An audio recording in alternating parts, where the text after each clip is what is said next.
Fala pessoal, tudo bem? Gravando mais um vídeo aqui. Vamos falar um pouquinho de um assunto que é meio conturbado aí. O pessoal normalmente não concorda muito com isso. Mas enfim, talvez sirva para algumas pessoas aí, porque isso é da forma como eu aprendi, da forma como eu vejo e percebo as coisas. Então posso estar errado, não sou dono da verdade, sempre digo isso. Então pesquisem aí, sintam no corpo de vocês. E para quem duvida, testa. Não custa testar as coisas, né? Vamos falar aí sobre café. Por que café? E café ele pode tanto fazer bem como mal.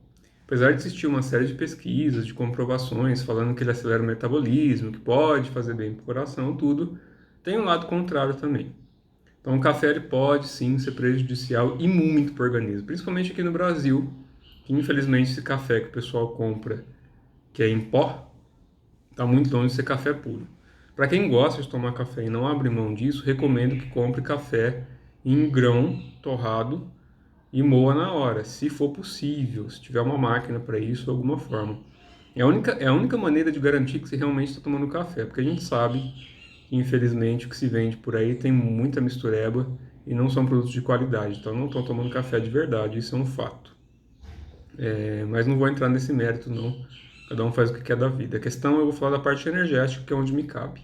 Então, o café, principalmente, é aí que fica o alerta maior, principalmente para quem já sofre de ansiedade, e é o que eu mais vejo hoje em dia, galera ansiosa, não toma café. Não toma café. O café, ele é diferente do chá. Por que é diferente do chá? Oscilação de onda no cérebro e oscilação de onda na malha magnética do corpo. O que isso quer dizer? Quando você toma café, imagina que você tem uma escala aqui, um gráficozinho, tá? Quando você toma o café, ele gera um pico no seu cérebro, no coração e no organismo. Então ele vai acelerar e vai manter essa curva de aceleração para cima. E vai manter aqui, vai manter no pico. O chá é diferente. Quando você toma ele, tanto para efeito físico como energético, ele faz isso. Ele vai oscilando para cima e para baixo. E depois termina embaixo, que ele causa a sensação de relaxamento. Ele não altera a estrutura energética do organismo. E isso para quem toma chá de verdade, que é sem açúcar. Não se toma chá com açúcar, não se toma chá com leite. Chá, a palavra chá, até onde eu aprendi, né, até onde eu sei, isso há muito tempo, eu sei que é assim que funciona. Chá. Para ser chá, é da planta Camellia sinensis. Camellia sinensis é uma plantinha, é o que dá o chá verde, chá amarelo, oolong, shenhao, chá vermelho, chá preto.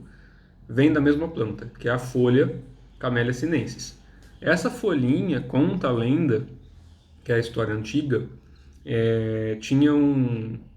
Isso foi lá na China que foi descoberto, né, na região da China. Tinha um senhor que estava sentado debaixo de uma árvore preparando uma comida lá. Ele colocou água quente para ferver. Vocês podem pesquisar isso daí, que tem a historinha toda aí. Ele pôs água para ferver e caiu algumas folhas dessa na água fervendo. E ele deixou as folhas lá cozinhando, ele tomou essa água e isso fez muito bem pro corpo dele, porque essa planta realmente lá faz muito bem. Desde que não caia na tolice que o pessoal faz aí de chá verde emagrece, aí sai tomando 2 litros por dia e ferra o fígado, ferra principalmente o rim. O rim vai pro saco. E o fígado pode dar problema hepático. Então não se toma chá dessa maneira totalmente destrambelhada que o povo faz aí. Chá é para tomar com consciência. E se for chá de verdade, que é da Camellia sinensis, qualquer uma das variedades, principalmente o oolong, que é um dos que eu mais gosto, né? O oolong e o shenhao, que é o chá vermelho, que é a folha fermentada de envelhecimento. Eu mandei vir para mim, há muito tempo atrás, um de 1962, 62 e 65. Muito bom. O shenhao, o chá vermelho mesmo, quanto mais tempo, mais velho ele for, melhor. E aí normalmente a gente compra uns tabletes assim. É a folha toda prensada. Não é maconha, é chá. Mas ela vem prensada, fica parecendo um tijolinho daqueles tijolinhos de maconha. Mas é chá mesmo. Então, ele é muito bom para a saúde, mas tem que ser tomado da forma correta, que é uma xicarazinha ali, 100 ml, até no máximo uns 200, 250 ml pós-refeição. E normalmente não se toma depois das 5 da tarde. Isso reza a regra aí para quem realmente sabe tomar chá. De restante, todo o restante que a gente chama de chá, chá de erva doce, chá de camomila, não são chás. São infusões de ervas. Então, só comentando aí brevemente sobre chá. Voltando para a questão do café. Então a gente já falou aí, o café ele acelera o organismo, ele gera pico e mantém o pico de aceleração. Se a pessoa já sofre de ansiedade, é bem provável que ela vá desenvolver ainda mais ansiedade, porque vai gerar muita pressão energética no organismo. E para quem tem visão espiritual aberta, para quem percebe a camada magnética do corpo, a aura, malha magnética, ele tende, se você forçar muito, beber muito por dia, ele tende a criar pequenas fraturas na malha magnética do corpo. Eu não sei bem o porquê isso acontece, mas é um fato, tá? Então, as pessoas que tomam muito café todo dia, eu conheço pessoas que tomam 1 litro por dia, é um absurdo isso. Mas tomam, porque acostumou dessa forma, viciou o cérebro. É a mesma coisa que o pessoal que usa droga, tá? Cocaína, heroína, essas coisas. É lógico que o efeito colateral é diferente, mas ainda assim ele gera alteração psicológica e alteração no cérebro. Então você cria uma dependência, você se torna viciado em café por conta da cafeína. Isso é óbvio, todo mundo sabe disso. Mas enfim, se você pegar, por exemplo, o braço da pessoa, principalmente, eu não sei porque na região das pernas, da barriga, se você olhar o campo magnético da pessoa, imagina que a pessoa toma muito café. Às vezes, num pedacinho da malha, ele gera pequenas fraturas, como se corrompesse ali, ficasse uma energia meio riscadinha, meio escura. E isso tem a ver com não só a cafeína, mas o próprio grão do café. Porque até certo ponto ele gera um pouquinho de toxina no organismo. Estou falando de energia, tá? Eu não sou médico, não sou nutricionista, então eu só posso falar daquilo que eu conheço, do que eu estudo. Então ele gera essas pequenas fraturas. Para quem já está com a malha magnética corrompida, ou já está com problema de algum tipo de doença e continua tomando muito café, pode agravar. Fora a questão de que ele é muito ácido para o organismo. Então, quando toma, o estômago, você tem que estar com o estômago bom, porque ele vai gerar gastrite, principalmente para quem já tem problema de estomacal. Ele é muito forte para o corpo. Então, para quem tem trabalho muito pesado, vamos dizer assim, para quem se esforça demais fisicamente, precisa estar na adrenalina ali o tempo todo, talvez um pouquinho por dia, uma xicarazinha ali, 20, 30, até 50 ml não vai causar tanto mal. Mas excedeu isso, é bem provável. Isso não é regra, tá? Cada um tem o seu organismo, aí cada um se acostuma ao que quiser, mas ele tende a gerar esses picos. E isso não é muito saudável. Principalmente para quem faz algumas práticas internas, tanto de alquimia interna, ou que trabalha com a espiritualidade, ou que é médio de incorporação, entre outras coisas, pode sim dar algum tipo de distúrbio e não ajudar tanto nesse desenvolvimento, porque a gente precisa sutilizar a mente. E a mente precisa estar calma, precisa estar serena. Então, quando você toma café, dificilmente você vai conseguir ficar com a mente serena. Por mais que acostume, tem algumas pessoas que se acostumam, né? Então, aí, há 20, 30 anos tomando café todo santo dia, e toma muito café todo dia, e isso acaba caindo na rotina. Isso não quer dizer que não vá prejudicar. Então, ao mesmo tempo que um pouquinho pode fazer bem para algumas pessoas, o excesso vai fazer mal para qualquer pessoa. Inclusive, pode, ao invés de ajudar o sistema cardíaco, cardiovascular, ele pode, inclusive, gerar problemas cardiovasculares. Porque você está excedendo a dose mínima para o organismo manter um padrão. A dose máxima, desculpa. A dose máxima para o organismo manter um padrão. Então, não recomendo que se tome muito café, em detrimento de que algumas pessoas falam. Tem uma galerinha aí que vende que café é a solução para a vida. Não é bem assim na prática, tá? Então, qualquer um que tem algum tipo de percepção energética, que estuda realmente o negócio, principalmente a galerinha aí que estuda medicina chinesa, medicina ayurvédica, sabe do que eu estou falando, e isso é sério. Eu estou dando esse toque mais para a galera que tem ansiedade, que é o que eu mais vejo por aí. Vocês podem observar, por exemplo, se a gente pegar no Japão, o café virou muita moda lá, né? As gerações que estão vindo agora, eles deixaram um pouquinho o chá de lado. No caso do Japão é banchá, né? Que eles falam banchá, banchá, não sei qual que é a pronúncia correta. Mas eles tomavam isso durante muito tempo, banchá, miso, que é uma pasta de soja fermentada, e começaram a dar lugar para o café. Percebe-se, e eu tenho amigos de várias culturas, que eles são muito ansiosos. Não é à toa que lá é onde tem uma taxa muito grande de ansiedade das pessoas. E aqui no Brasil não precisa nem de falar, né? A galerinha que está vindo agora da geração de 30 para baixo já nasce ansioso, já nasce querendo competir. E ainda toma muito café, principalmente quando começa a trabalhar. Entra na empresa e acha que tomar café é maravilhoso.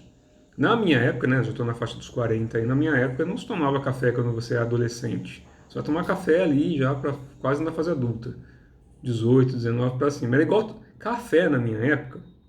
Não vou falar que isso é regra, tá? Porque cada um teve aí a sua criação, mas na minha época, café era igual cerveja. Você podia ali na adolescência dar um golinho ali, às vezes experimentar um pouquinho, mas não era uma coisa que você tomava com rotina. Você ia tomar depois e estava ali, seus 17, 18, 19 anos. Antes disso, não era cultura beber. Só que hoje em dia não. Eu vejo criança tomando café. Criança, pré-adolescente, isso é bem ruim para o organismo, tá? Então, assim, ponto de atenção. Se você tem ansiedade, corta o café. Ah, mas eu preciso do café. Ninguém precisa de nada. Se você está precisando do café, você já entrou na questão do vício. Se entrou na questão do vício, dependência, nada que gera dependência no organismo é bom. E o café, remédio de tarja preta, remédio de tarja vermelha, açúcar, farinha refinada, ou qualquer tipo de droga, tudo isso se enquadra como dependência química. Dependência química não é só droga que a gente entende como ilícita. A questão de ilícito e ilícito, eu já comentei sobre isso, né? Eu acho ridículo. Qualquer planta que nasce na natureza não deveria ser colocada como ilícita. Poderia ser vendida. Como eu já mencionei em outros vídeos, eu conheço plantas que são legalizadas, que são 10 ou 20 vezes mais tóxicas ou mais alucinógenas que qualquer uma droga que vocês acham aí na rua para vender. Então, eu acho que qualquer planta que nasce na natureza não deveria nenhum homem ter direito a proibir o consumo ou a venda. Porque cabe às pessoas se regrarem e entenderem o como usar. Isso vale para café, isso vale para açúcar, isso vale para maconha, isso vale para qualquer planta que nasce na natureza. Não estou defendendo ou criticando, estou falando a minha opinião, que as coisas que são proibidas, que nascem na natureza, não faz sentido. As pessoas precisam de aprender a usar. E o café cai na mesma regra. Tem pessoas que são dependentes de café, dependente químico de café. Isso é sério, tá? Eu sei que tem muita gente dando gargalhada aí, achando que sabe besteira. Ah, tá falando um monte de merda, não sei o quê. Tome cuidado, porque a dependência química altera o cérebro. E se você se tornou dependente de café e você não consegue ficar um dia sem tomar, você é dependente químico sim. Isso só vai conseguir ficar teoricamente bem se você tomar o seu cafezinho ali. Então é legal desintoxicar o corpo, porque quando você tira o café da dieta, esse consumo vicioso, né, que é o diário, para quem toma muito, não estou falando para quem toma um golinho, uma meia xícara por dia, estou falando para quem realmente precisa disso como dependência. Vai gerar muita dor de cabeça no início, porque o cérebro já acostumou com isso, a cafeína já está ali, já criou a regra dela, e vai te forçar o consumo. Então é necessário que desintoxique o organismo e depois você volte aí a tomar com uma certa cautela. Porque vai afetar a malha magnética do corpo, pode afetar, se em consumo exacerbado, o fígado, pode afetar o coração, vai afetar com certeza o baço pâncreas e o estômago, né? Baço pâncreas e órgão, estômago, víscera. E com certeza absoluta, e isso daí talvez seja o mais grave, vai afetar o intestino. Porque ele tende, principalmente esse café solúvel, que esse de pacotinho que a maior parte toma, ele afeta a mucosa do intestino. E isso não é muito saudável. Uma coisa é você acordar e tomar, de novo, um pouquinho ali para estimular, de repente, peristaltismo, né? Que é para você evacuar mais fácil. Como ele é muito amargo e a energia dele é descendente, né? Ela desce no organismo, ele pode afetar o intestino para a pessoa evacuar. Mas não é o caso comum, não é uma regra. Então tomem cuidado com o café, porque não é essa brincadeira toda que o pessoal vende aí. E a galera que é viciada vende como se isso fosse mil maravilhas. E não é bem assim que funciona na prática. Então, assim, o alerta maior fica para quem tem ansiedade, tá? Se você tem ansiedade, corta café. Dá preferência para infusão de erva ou chá, como eu expliquei anteriormente. Isso vai fazer um pouco mais... Vai fazer com certeza bem melhor para sua saúde, para sua mente, do que forçar, de repente, algo que não é natural para o corpo. E para quem realmente gosta e quer continuar tomando café, procura grão. Eu sei que máquina de moer café, nessas maquininhas hoje em dia, tem máquina de tudo quanto é tipo. Mas tem algumas que são relativamente baratas. Se você pensar em custo-benefício, de repente gastar uns 200, 300 reais para você ter uma máquina que vai moer o grão, isso a longo prazo vai melhorar a sua saúde também. As pessoas precisam de pensar um pouquinho. Falar, ah, não, mas é muito caro comprar uma maquininha para moer. Mas isso a longo prazo pode ser uma solução aí para a saúde também e minimizar o efeito colateral que é essa mistureba que o pessoal faz.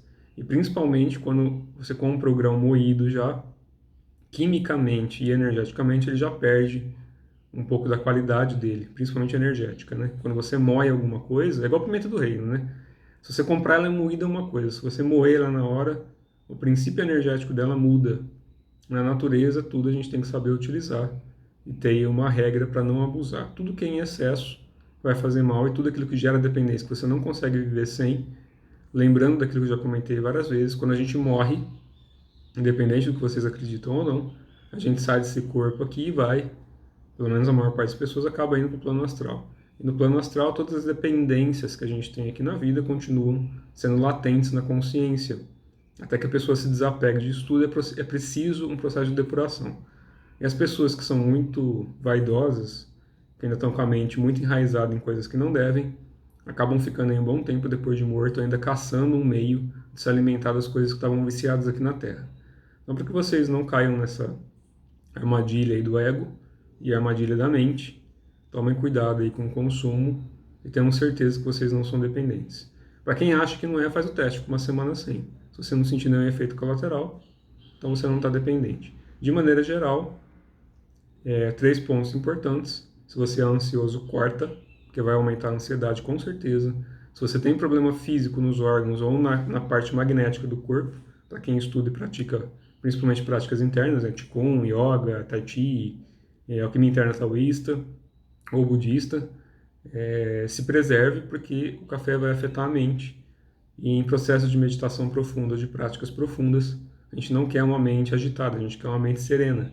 E o café agita muito a mente. Esse é um dos motivos porque a galera que pratica meditação e práticas internas não se consome muito café, a não ser de forma medicinal. Então, às vezes eu não tomo café periodicamente, mas às vezes eu tomo um pouquinho, dependendo do que o meu corpo precisa, mas não tomo como uma forma de vício, ou simplesmente eu tomo sem açúcar, e é um pouquinho só. E não tem nada a ver com esse negócio de quem não toma sem açúcar é psicótico, isso não existe, tá? Isso é coisa de internet aí que a galerinha inventa e o povo acredita. Então, o legal é a gente tomar sempre que possível sem açúcar, porque a açúcar refinada ela é muito tóxica para o organismo e é pior que qualquer droga ilegal, porque ela detona a energia do corpo e detona os órgãos. Então, tudo tem o seu princípio na natureza, basta que a gente respeite e siga corretamente. Beleza? Eu sei que isso é um assunto conturbado, tem muita gente que não vai concordar com o que eu falei, ninguém precisa de concordar, cada um tem o seu livre-arbítrio, mas cabe a mim passar aquilo que eu me comprometi a passar de uma forma bem clara e justa. Pelo menos na minha visão é assim que é. E fiquem bem e deem uma estudada, uma pesquisada aí para vocês entenderem isso mais a fundo. Tá certo? Um abraço a todos.